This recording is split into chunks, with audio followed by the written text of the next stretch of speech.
Staff Sergeant Brian Schroeder, and welcome to a special edition of the OK Guard Show. Today we sit down with the Adjutant General for Oklahoma, Major General Michael Thompson, along with members of the Oklahoma National Guard Command Group, to discuss the good, the bad, and the positive parts of this past year that have kept the Oklahoma National Guard moving forward through the unexpected twists and turns of 2020. Please remember to follow the Oklahoma National Guard on Facebook, Twitter, Instagram, and subscribe to our YouTube channel to get notified about the latest release on your favorite podcast about the Oklahoma National Guard. You can also find the OK Guard Show on Podbean, Spotify, Google Music, and iTunes. We hope you enjoyed the TAG's annual holiday safety message. From all of us at the Oklahoma National Guard Public Affairs Office, have a safe and smart holiday season and a Happy New Year. Welcome, everybody. Let's go around the room and introduce yourself and kind of tell us what your favorite part about being in the Oklahoma National Guard would be. Sir, we'll start with you. So, my name is Michael Thompson, I'm the Adjutant General for the Oklahoma National Guard, and what did I love about being a member of the Guard and here in about a month, I only hit my 37th year of service in the Oklahoma National Guard. Wow. Just being a part of something that's bigger than me, and having been in the Guard for so long, have an opportunity to see the Guard evolve to the point to where it's such an integral part of who we are as the United States military, whether it be the Army or the Air Force, and how big a role we play around the world, and of course in our communities. All right. Sir? Chris Brown, I'm the Grand Chief Warrant Officer for the Oklahoma National Guard. Mine would probably be a tradition of service. My dad joined Oklahoma National Guard right out of World War II. He was in the Army and Air Corps Bombardier. Oh, wow. Got 45th and also deployed to Korea. And he served to the day after he swore me in, the day he retired, and I started, and then my son's in. So there's 3 generations of Oklahoma. Wow. Wow. That's a great story. That's great. Sir? Assistant Adjutant General Air on the Oklahoma Air National Guard. I think for the Guard, for me, I want to be on a winning team with a lot of winning people and great people to serve with. I enjoy the challenge that the Guard brings to me personally and professionally, and it's been a great career for me, and I enjoy serving a lot. Yeah, that's great. General Harrison? I'm John Harrison, the Director General Staff for the Oklahoma National Guard. I think at this point in my career, what I really like about the National Guard is seeing other people succeed and looking out there and seeing that we have this group of people that is going to cause the National Guard to continue to be successful as we go through the next 10, 20, 30 years. That's what I think I like most about it right now. That's great. Sergeant Major? My name's Chris Miller, State Command Sergeant Major for Oklahoma. Thing I like about being in the National Guard at this level is I get to see soldiers from the beginning of their career all the way to the final process of their career, the final years of their career, and I'm able to see all their successes and what made them good, and the good and the bad that goes along with every day working with these soldiers. And I'm able to assist them in their careers and provide guidance and mentorship to different people, whether it be above my pay grade or below my pay grade. And just to be there to offer service is probably the best part about doing my job. So thank you all for coming today. We've got a lot of really great examples of leadership for both soldiers and airmen in the Oklahoma National Guard to follow in this room. And I'm very lucky that I can sit here with all of you and kind of pick your brains, especially with having as much service that you all have. This year in particular was a little different year, and we want to kind of talk as we go into 2021, maybe some things that we can look forward to, some things that we can look back on as accomplishments that we've had in the Oklahoma National Guard. So at the start of 2020, many people had great hope for the year. It was the 2020 vision that people had, and that was quickly deterred at the beginning of the year. So what challenges, General Thompson, has the Oklahoma National Guard encountered this year, and what has the Guard done to try and overcome some of those obstacles? That's a great question. We collectively in this room had some very high hopes about 2020, particularly some of the opportunities we were going to go and recognize the 75th anniversary of the 45th Infantry Division in World War II, and I think all that was scheduled for late spring 2020, so we had built to this for years, and then we had a restriction on movement, so we had to cancel all that.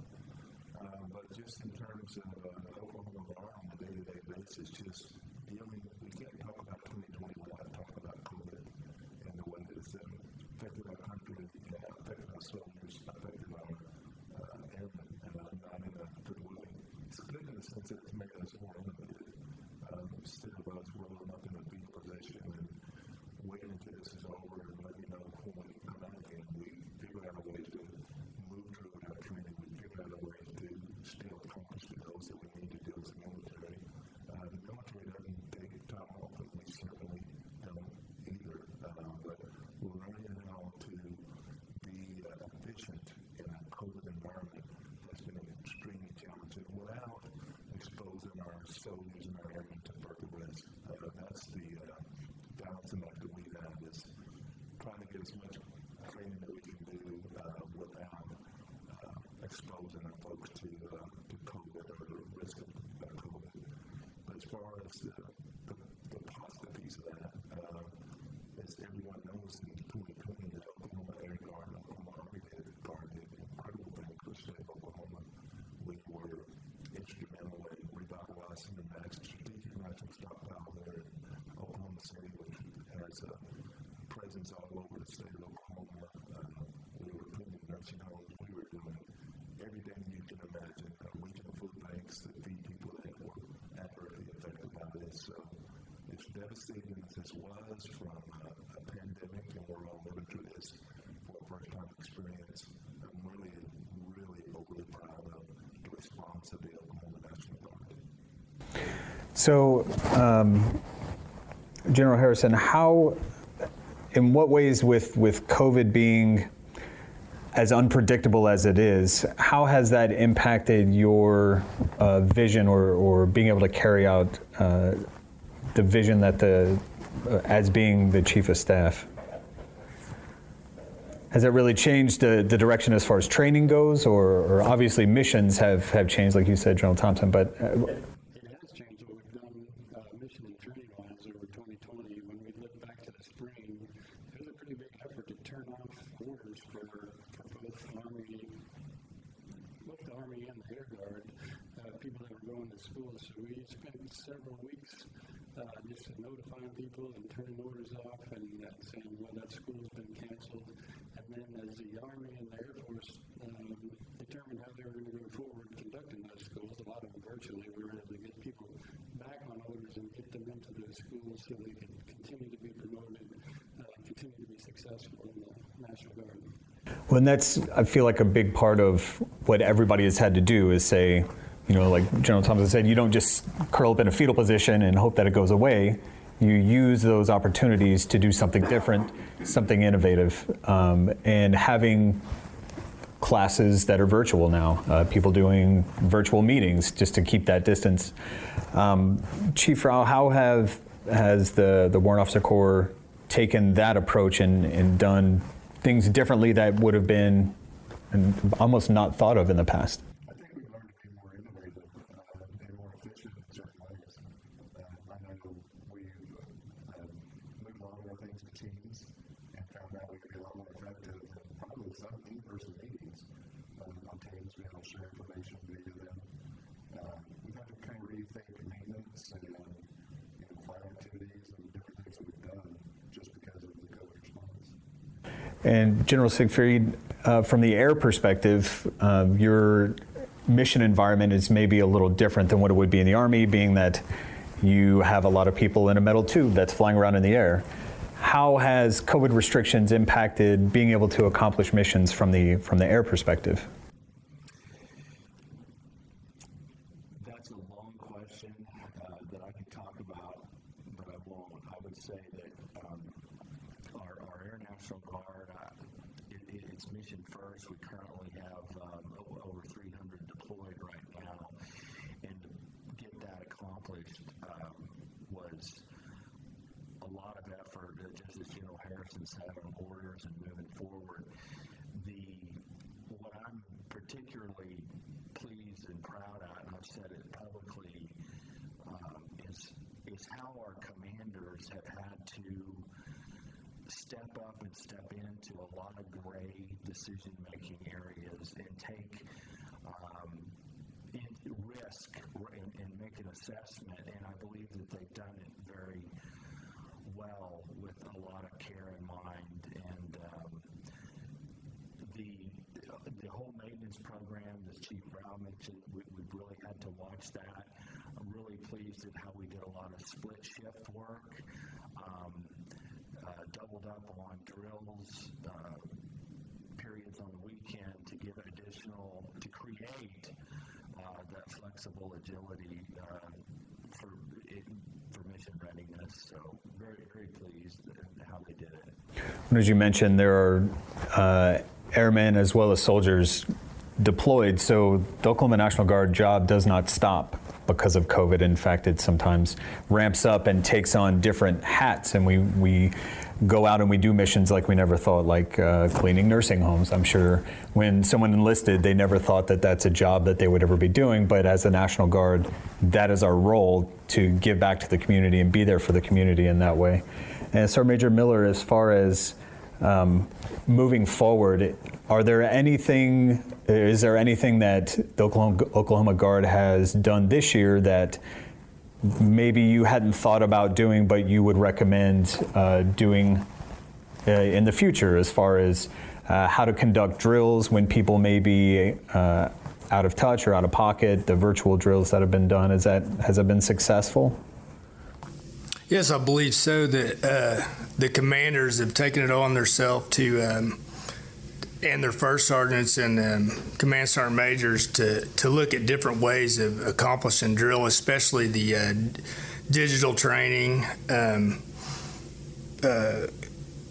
courses that we normally set in a open venue in a room. Now we're doing it on Teams and virtually. They're providing training certificates for validation of accomplishment of drills. So there's a lot of things we can do going forward in the future, especially looking at maybe sometimes we're in inclement weather where we can't be at drill. We can look at safety factors and doing those drills at home until the weather improves or whatever, and then moving forward and still accomplish our mission that's required of us.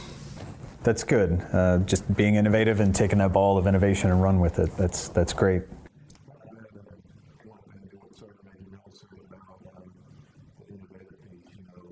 Necessity drives innovation, naturally. But I'm glad that we have been forced into this, to look and teleworking and doing things from a creative standpoint, because we are the Oklahoma National Guard, and we literally have soldiers and everything that come from all kinds of states all across the United States of America, because they want to be a part of who we are and what we do. But if we find ourselves in a position where we have to make an accommodation for someone that lives in Missouri or someone that lives in west of Amarillo, having a program in place to offer teleworking or distance learning through training to get constructive credit for a drill to where we're going to draw the buddy, I think we're going to benefit that tremendously moving forward. It's something we probably wouldn't have really thought about if we weren't forced to think about it. Yeah, that's a really good point. And using that technology that we have and just creating something brand new out of it. That's great.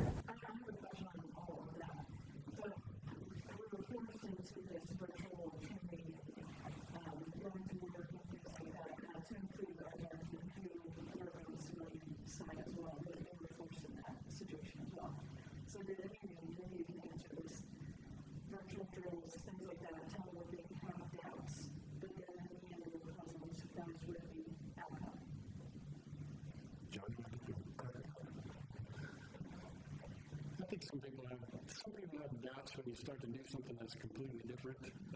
Some supervisors like to have that face-to-face contact with people, and then when you're working from home, you don't have that face-to-face contact. But I can tell you that the men and women that we've got working in the Oklahoma National Guard do the right thing. So when they get out there to do those things, they're signing in and they're doing the work that they need to do, and we're working virtually or from home in other ways. And in fact, it's gotten to a point where, like the tag said, we have some options now as we move into the future and hopefully move out of this pandemic as we move into the spring and summer, where we could have some jobs that may work from home, or more options when it comes to time in your life where you need a couple of weeks at home to work from home. Virtual drills has opened up a lot of things for, we already had a program where you could do some training at home, but now we've proven that you can do that, and if you've got a way to see that something is done that takes 4 hours, you could have somebody do that. So that opens up some things for training meetings and different things that could be done over teams instead of bringing people in after they work in a civilian job for a battalion training meeting or a brigade training meeting. That could be done on teams, and you still pay the person because you know that they were there for 4 hours, even though they're doing it from their kitchen or from their study at home. The other thing I want to add to that is that everyone in this room, minus you are host and part of your team, we're all technology immigrants. we learned that in kind of forced on us. We joined the program, we didn't have all this stuff. I'm saying to you, or you guys were born into it. You were born in school with probably a smartphone in your hand, and you understand all that. My granddaughter has a tablet, and she's 4. So the honest point I'm trying to make, the compliment John Harris's statement is change is a little hard. When you're asking for people to make change, and you're asking them to embrace this technology thing that they may or may not be openly comfortable with it, sometimes it takes a little bit to get the program up and running, but once people can see the benefit of how we're doing and how much more efficient it makes us, I think it makes a good thing for all of us. So I interrupted you, John, for your second. Yes, thank you. I just want to say both state air wings had very robust virtual training sessions that, if I think the word was doubt, they did marvelous. These were very well scripted, full IT integration with small groups, commanders, NCOs that were actually podcast video where people at home could log into the system. It was excellent, and the feedback was from both sides was superb. So I think we've got a great effectiveness tool going forward if need be. So one thing that I've noticed in participating in virtual drills is you really can't do any type of online physical fitness. That's the one part of being a service member that requires you to have that personal integrity to carry that out. Sergeant Major, can you speak to that a little bit about how, especially with new Army PT standards that came out last year and new PT tests taking hold, what tips do you have for people that maybe find it difficult to motivate themselves in a situation where they can't go to a gym to work out or can't be a part of their CrossFit club? How do you recommend people stay physically fit during this time? Well, you have to maintain your schedule. So whatever you were doing before, you do it with ensuring your social distancing and staying separate from the larger crowds like it's recommended. So if you do physical fitness 3 to 4 times a week, then you need to maintain that schedule and keep that schedule daily. I noticed on I know we were talking about technology, but I did notice some technology that helps you stay in touch with different applications, helps you group together and stay in touch and set goals, whether it be cardio goals or exercise goals, and you can use those applications that I notice on your whichever type of phone you use, whether an Android or an iOS system. So there's ways to stay in shape and motivate each other. And then when we do have to get together and have that opportunities with the new ACFT, it's very easy to accomplish that the combat fitness test with social distancing, because it's outside. It's not like the old APFT where we had to actually be in physical contact, such as with sit-ups. Now we're completely can be separated and maintain social distancing and accomplish that goal and get a measure of where we're at and whether or not we've been doing what we're supposed to and what we're asked of by the military. Chief Rouse, or I'll give a shout out to the homepage right now, because the G3 page on the homepage has an excellent ACFT portal that has everything on the ACFT and a lot of suggested home exercises that you don't have to be at the gym for. And for each event, they'll give 2 or 3 different exercises you can do at your house. sir, from the air perspective, have you noticed any airmen that have done anything exceptional or different because of COVID restrictions when it comes to physical fitness? I was sitting driving down here today wondering, okay, what am I going to do today? It's now daylight savings is over, my running course in the neighborhood, it's getting dark. So I can say that, being at the 2 airways, particularly the 137th, the fitness equipment, the social distancing measures are fully in place, and people are doing as best they can at the on-base facilities to try to limit the number of people going into them. I think that even though some of the military has moved the fitness testing requirements because of COVID, I think that we're going to probably see a lot of people wanting to do it to just to be in shape as a test of readiness and endurance, because it's sure, if you're going to fight COVID, you probably want to be in the best shape that you could possibly be. Yeah, most definitely. And it impacts a lot of different aspects of health. It's physical health, and the other part of that is mental health and maintaining proper mental health. And that's something that I feel like everybody has been affected by throughout this pandemic.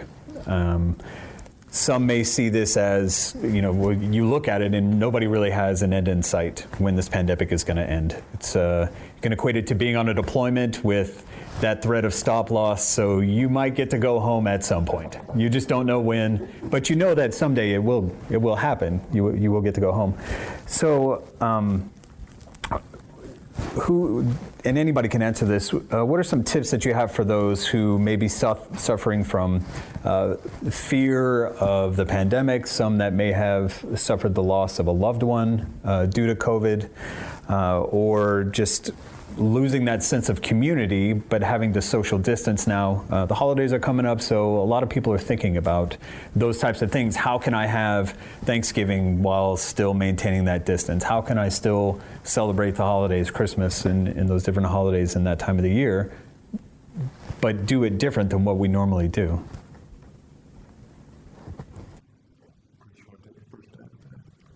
I'll go from the war officer perspective. We've been social distancing for about 100 years. We've got great history in it. I think even on deployment, officer deployed, you enter a routine. I think you have to keep up those routines. The people you normally reach out to and text and call or FaceTime, keep texting and calling and FaceTime. I've tried to not change much and keep my same routine under COVID, obviously with modifications. I think you may have to edit this out. I think both CDC and most of the science has shown that there's not as much risk with touch contact. It's more of a airborne thing. At first, we were scared to touch a weight or an exercise machine before, or people were actually cleaning their groceries and stuff. So we're showing it's more spread through physical contact and not touch. So I think that helps us on some other areas that we can open up a little bit. I think whenever you think of fitness, you have to think of mind, body, and spirit, and take care of all Yeah, it's a really good point, and all three are impacted by, each one is impacted by the other. So 100%. Anyone else have ways in which their family is approaching these holidays that are coming up? I think you just have to make sure that you communicate and watching out for each other. If you have somebody that's quarantining because of their age or because of a pre-existing medical condition, it might take a little extra effort to reach out to them and call them on the phone or FaceTime them on the phone so that you can make sure you're watching out for them. And if they don't look like their normal self, some stresses come in over the holidays, that's a good opportunity to talk to them and see if there's anything going on. And don't be afraid to ask them if there's something going on. I think we've come a long way to get out there and communicate and talk to people. And if you think something's up, then just ask them. And most of the time they'll open up and let you know. Yeah, I think that's a great point. Just staying in constant communication and keeping up those patterns in that we've been doing every single day, but not losing sight of everybody else that we can't see. One thing that my family we decided to do for Thanksgiving is we all can't. I have a very large family. There's about 24 of us when we're all together, and that's just immediate siblings and their kids. So instead of all of us getting together, each one is making a dish, and then we're going to go around like a potluck and drop off and pick up at each person's house. So we all have the same meal, but it's at our own house, so we can all still be distant. So that innovation, it's thinking of new ways to do the same thing that we've always done. And the important thing is taking care of each other, like you were saying, and looking out for each other. So this has been a kind of down conversation so far. But it's kind of a trend of this year. But positive thing is 2021 is not going to be 2020. Each day is not the day that it was before. So with that said, what are some positives that y'all have experienced this year, either in the National Guard or personally, if you have something that you want to contribute? What came directly out of the pandemic is the technology that we purchased in the government to be able to do a lot of different things. We are opening up a lot of opportunities to do continuation training just with the use of Teams. We can, instead of drawing people together and taking them away from their jobs, we can do training for maybe an hour at a time, continuation training. If we see a trend where something's not being done correctly, or that we need to get some information out, we can do a 1-hour training session on Teams and just let everybody know what's happening. And if you tune in live, you can ask questions, and if you weren't able to or didn't hear about it, you can go back and watch it at any time in the future because it's all recorded. So I think some of the technology that we picked up and actually purchased over the past year is a big plus for us at work. On the Guard side that I've noticed, especially in the enlisted professional military education, we are improving our qualified leaders. The percentage of increase of PME accomplishment, or professional military education accomplishment, has increased by, I think, approximately around 10 to 15% during COVID, because we've been able to reformat our curriculum in order to teach it virtually, and it gives especially National Guard soldiers the ability to do it on their time frame and still accomplish their duties with their civilian employer, and then accomplish the duties required by the National Guard at the same time. It's been a great development in professional military education for the National Guard, and hopefully this will carry on in the future, that we'll be able to keep this and find ways to make other things for National Guard soldiers done digitally or distance learning. And I think from a budget standpoint, that probably saves money from having to fly somebody and house them in a different location for a certain period of time. And especially National Guard, like you were saying, with having other obligations outside of being in the military. Yeah. Yes. That's great. So kind of a twofer for me on the professional side of the house, we talk a lot about the downer, the COVID piece of it, but also also, I have to say, I'm just over the top proud to be a member of the Guard and watch how huge a part the Guard has played in response to COVID. You know, Joe Harrison, I said, I listened to Guard-wide conference call a couple times a week, and it's 50 states, 3 territories in the District of Columbia, and just looking at what the Guard is doing all across the country to help us get through this, it just makes you feel good to wear this uniform and be a part of this organization. But in Oklahoma, I can tell you when we first started setting up coordinated response, the Guard was right at the center of everything good. And I've said this before, people make fun of me, but to the extent you can make fun of a two-star general. I'm going to pass on that, sir, but go ahead. But I think the Guard is a source of honor. I think we can do it all. You know, when we were sitting in these meetings with the governor and his cabinet and professionals from the medical profession, and they were saying, how do we do X? And they would look at us and say, we can do that. How do you do this? Who can do this? We can do that. From guarding the strategic national stockpile to transporting service goods and supplies all across the state of Oklahoma.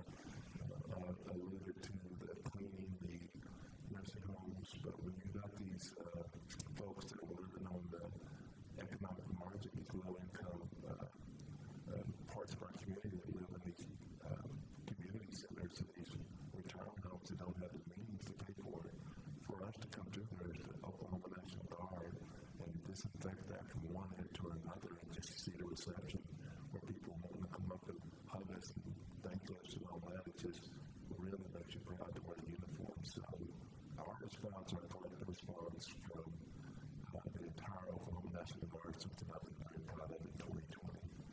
And on the personal side, I'm going to have twins this year. Congratulations, sir. Thank you.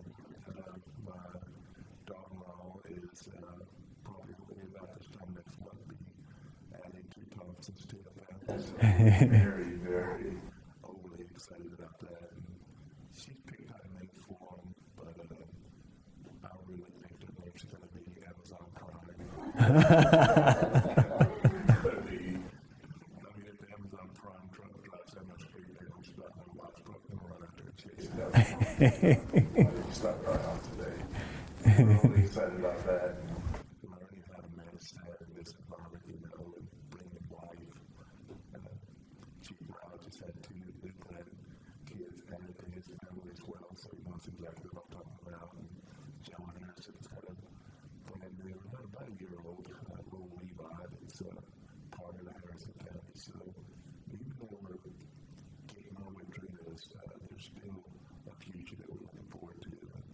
Welcoming and growing our families up, being part of that.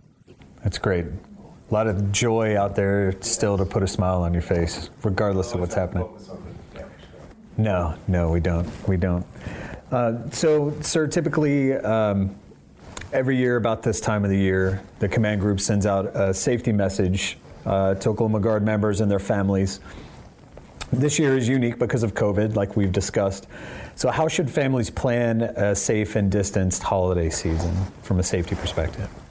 Well, I think I heard it in here a little bit. I can't remember who said it, but my wife and Debbie and I, we plan to, we're going to try to avoid the large gatherings in a small house, you know, because despite our best intentions, I think at some point we're going to expose someone because it's state of travel, so communities pray we got to be very conscious of that. So what we did at Thanksgiving was just go by and see all of the nieces and nephews and drop off a Halloween bag. So this year for Christmas, we will probably do something similar. It'll be a long driving for us. It's going to be a long day. We'll start in Oklahoma City, make our way to Chickasha, come to Purcell, and all of that. But at the end of the day, we will see everyone that we would typically see at a family gathering and be able to leave gifts and talk to a screen door or something like that, just to say happy holidays and Merry Christmas and such like that. But until we can get a better handle on this, I think we're really going to have to be cautious about the gatherings and stuff because we don't have a good feel for how this thing spreads. We do, but sometimes we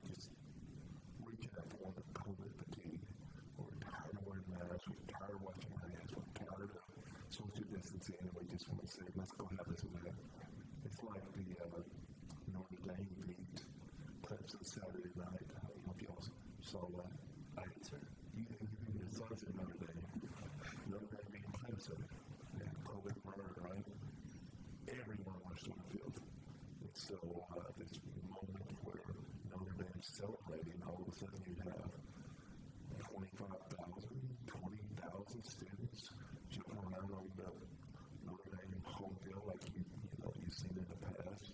And it's not as it was for Notre Dame to knock it off to not one team in the nation. I'm just wondering how quickly that COVID is spreading among that group of people that are around there celebrating a win. So we don't have to dwell on it, but I think we have to be conscious of it. Just a quick plug for the podcast. There's a great episode on COVID fatigue. If anybody is suffering from COVID fatigue or would like some pointers on how to get through COVID fatigue at this time of the year. General Siegfried, what are some things we can do this holiday season to keep things as traditional as possible with our families, family traditions that we have, while still maintaining that social distance and keeping those COVID precautions in mind?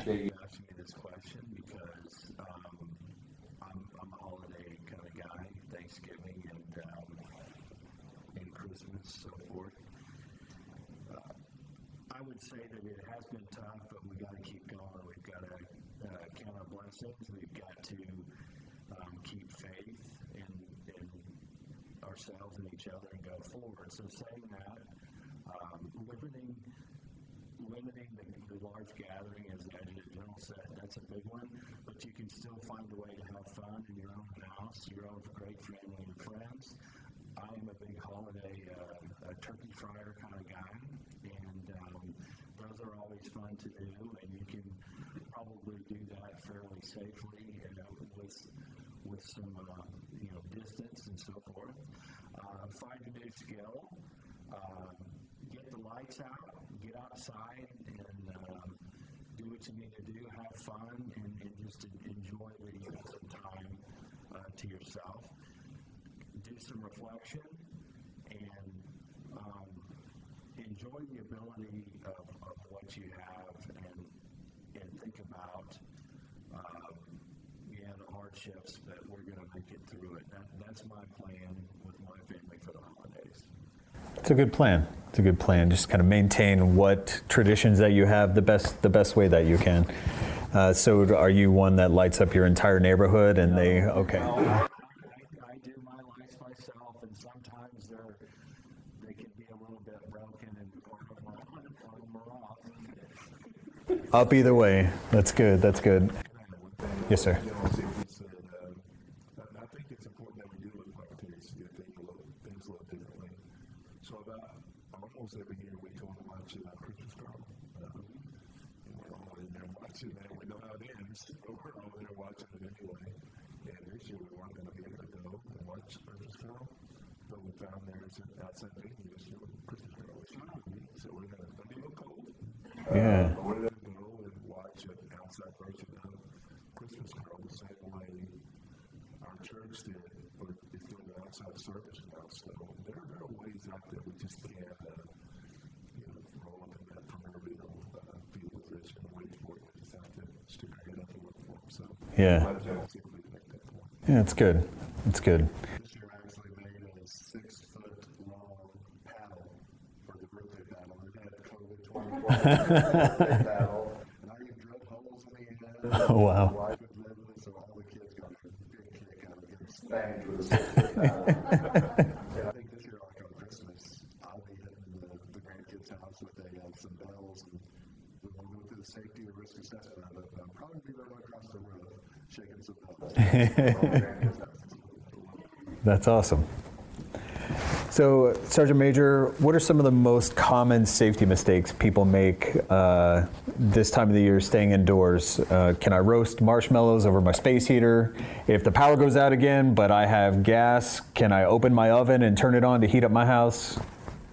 I think a lot of the safety mishaps you have are usually vehicle related. You have whether it be poor maintenance or driving during inclement weather and or fatigued driving. So soldiers and their families always have to be aware of that, especially with what everyone's saying about going out and visiting family and on the road and everything, and trying to social distance and do holiday events in different ways. So just be aware of your vehicle safety, and make sure that you take care of your regularly scheduled maintenance for your vehicles. General Harrison, so how important is mental health and safety during the holidays? I know it's a topic that we talk about quite often in the National Guard, and being there for one another, keeping an eye on your battle buddy, giving them a call every now and then, but especially with COVID and the holiday season, that seems to really impact people a lot more. It does. You know, the holiday season generally is a happy season, but for some people it can bring back memories if we lost a loved one during this time period or any other thing. And there's so many people out there that have economically been hurt by this, by losing jobs due to the pandemic and the slowdown in the economy. So there's a lot of additional stressors that are out there this year on everybody. So again, the best thing to do is just look out for each other. Oftentimes an indicator is just you know the person, and if they're not acting like themselves. So if it was me and I was around my family and I was non-stop talking, everybody would know something was wrong. But that's the kind of thing to look out for, to see if somebody's acting a little bit differently than normal. And again, just ask them right there and say, is something wrong? Is something up? And oftentimes they will tell you about that. Some of the other things that could bring out stressors is alcohol. Whether there's an issue with alcohol or not, or whether it's just that you like to go out and socially have a drink. That's one of those things that you really have to have a plan for all the time, but especially during the holiday season. If you're at a place and they're socially distancing and they're serving alcohol, and you drink some alcohol, just make sure you have a plan on how you're going to get home, because absolutely it is not the right plan to get in a vehicle after you've been drinking. The number one most important thing is you could either hurt somebody or hurt yourself by getting into that. And then the second to that, a far second, is that it's going to affect you professionally if you wind up getting caught and get a DUI while you're out there. But mostly we're concerned about your safety, making sure you're making smart decisions when you're out there. So just have a good plan if you plan to go out and have a gold digger or something like that when you're out there during the holiday season. Okay. And you did bring up a good point that a lot of people have lost their jobs because of COVID or had their hours cut back and things like that. And the holidays typically are a financially stressful time for a lot of people. This year may be a little different for some households because of those reasons. Can anybody recommend anything for those people that may feel that financial burden in needing to purchase things for their family or just it being a difficult time for people financially? I'm a pretty simple person, when it comes down to things. And one of the things that I think is the great equalizer is time. So it doesn't matter how fortunate you've been in life or how maybe unfortunate you've been in life, we've all got the same amount of time. And 24 hours in a day. Nobody gets 25 or 26. We've all got 24 hours to spend them the way that we feel like spending them.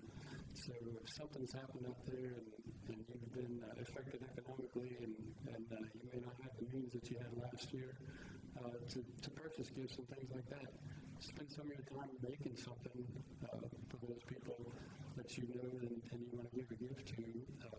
If you're like me, I have no creative bones in my body when it comes to making something, but just doing something like that and taking it over to somebody and giving it to them, because that old saying that it's not the gift that counts, it's the thought that counts, is really true. Probably a thing that I want to add to that is we do have organizations that can help our airmen and our soldiers that are in need, but what they do as a training program that's on Facebook. So they can go and seek help there. And 137 Wing has a page on Facebook as well that has sources in it, and we have military one source. That's a good hub that's depending on what the need is for that individual. And I'm going to do an alibi because you're talking about good things that happened in 2020. I'm going to on and on about our response as a guard to this pandemic. One of the things that came out of it also was that Sergeant Major and I and General Harrison and I, when we were in General Secret, when we were putting these teams together, we was like, let's look at the National Guard and a part of the Army Guard that are unemployed or underemployed, that they don't have a job, and we're not only are you coming to help, Oklahoma in this response, but you're giving that member of the Guard an opportunity to have an income to help support his family. And I know in Oklahoma City at the Strategic National Stockpile, the people that ran that were so enamored with our response, the Guard response, that 13 of those unemployed or underemployed soldiers who went to work there on a temporary basis were offered full-time jobs. Oh, wow. So those 13 people have full-time jobs moving into the holiday season, have the ability to provide for their families. So that's one of the good things that I've been thinking about when we're talking about 2020 a couple of minutes ago. That's fantastic. Yeah, for sure. Is there anything else anybody would like to add? I give a shout out to the emergency release fund we have here at Oklahoma amongst ourselves.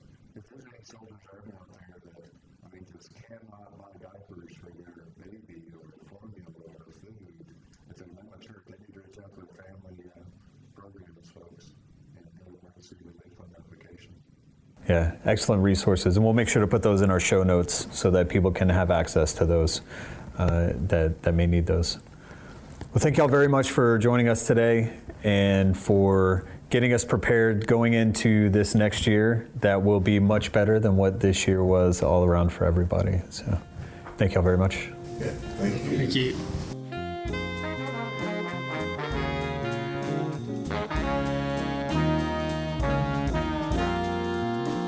The OK Guard Show is produced by the Oklahoma National Guard Public Affairs Office.